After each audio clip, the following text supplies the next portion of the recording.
राधे राधे दोस्तों, आप सभी का स्वागत है आपके अपने चैनल व्रत पूजन और कहानियां में। मैं आज आपको प्रदोष व्रत की व्रत कथा सुनाने जा रही हूँ। प्राचीन काल में एक गरीब पुजारी हुआ करता था।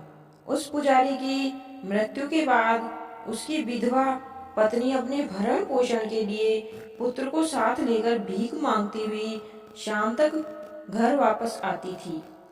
एक दिन उसकी मुलाकात विदर्भ देश के राजकुमार से हुई, जो कि अपने पिता की मृत्यु के बाद दर दर भटकने लगा था। उसकी यह हालत पुजारी की पत्नी से देखी नहीं गई। वह उस राजकुमार को अपने साथ अपने घर ले आई और पुत्र जैसा रखने लगी। एक दिन पुजारी की पत्नी अपने साथ दोनों पुत्रों को सांडिल्य ऋषि के आश्रम ले गई। वहां उसने ऋषि से शिव जी के प्रदोष व्रत की कथा एवं विधि सुनी। तब घर जाकर अब वह भी प्रदोष व्रत करने लगी। एक बार दोनों बालक वन में घूम रहे थे। उसमें से पुजारी का बेटा तो घर लौट गया, परंतु राजकुमार वन में ही रह गया। उस राजकुमार ने गंधर्व कन्या को क्रीड़ा करते हुए देखा तो उनसे बात करने लगा। उस कन्या का नाम अंशुमति था। उस दिन वह राजकुमार घर देरी से लौटा। राजकुमार दूसरे दिन फिर उसी जगह पहुंचा जहां अंशुमति अपने माता पिता से बात कर रही थी। तभी अंशुमति के माता पिता ने उस राजकुमार को पहचान लिया तथा उससे कहा कि आप तो विदर्भ नगर के राजकुमार हो ना, आपका नाम धर्मगुप्त है।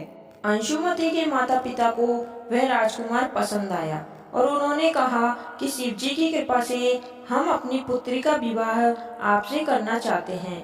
क्या आप इस विवाह के लिए तैयार हैं? राजकुमार ने अपनी स्वीकृति दे दी तो उन दोनों का विवाह संपन्न हुआ।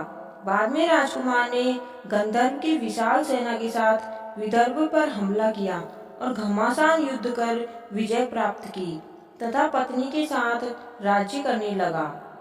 वहां उस महल में वह पुजारी की पत्नी और पुत्र को आदर के साथ ले आया तथा साथ रखने लगा। पुजारी की पत्नी तथा पुत्र के सभी दुख व दरिद्रता दूर हो गई और वे सुख से अपना जीवन व्यतीत करने लगे।